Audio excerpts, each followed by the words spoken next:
नमस्कार मंडळी, कसे आहात तुम्ही सगळे आणि नक्कीच चांगले असाल.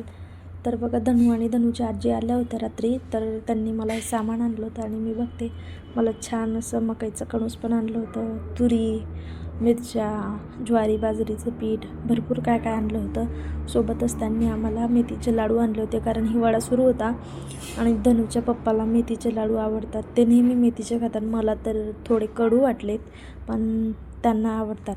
आणि ही माझे केक बनवायचे नाईफ आहेत, जे धनूच्या आजी घेऊन आल्या. त्यानंतर मग मी आंघोळ वगैरे केली, देवपूजा केली.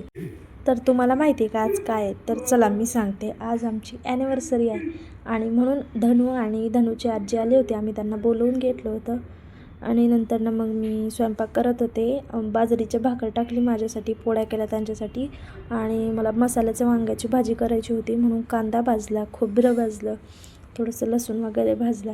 आणि नवीन गोष्ट म्हणजे आज मी काय केलं होतं, थोडंसं पालक आणि टमाटरची ग्रेव्ही करून याच्यामध्ये टाकली होती. भाजीला खूप छान टेस्ट आली होती.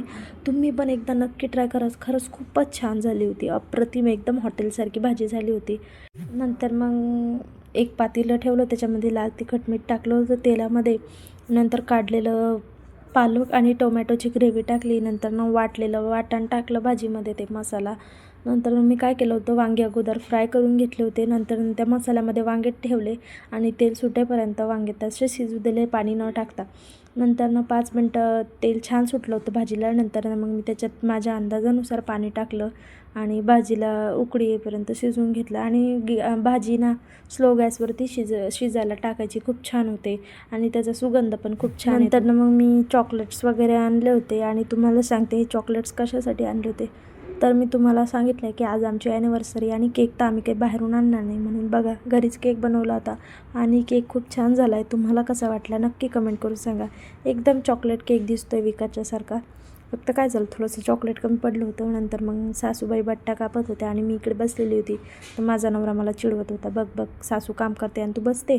सो नंतर आम्ही तयारी वगैरे करून गेलो आरतीला. दत्त मंदिरामध्ये आज आमची आरती होती आणि आमच्याकडून दर रविवारी तिथं प्रसाद असतो शिऱ्याचा. तिकडून आम्ही घरी आलो. घरी आल्यानंतर आम्ही ॲनिव्हर्सरीचा केक कट केला. तर असा होता आजचा ब्लॉग. तर भेटूया पुन्हा नेक्स्ट ब्लॉगमध्ये आणि केकची रेसिपी पाहिजे असेल तर कमेंट करा.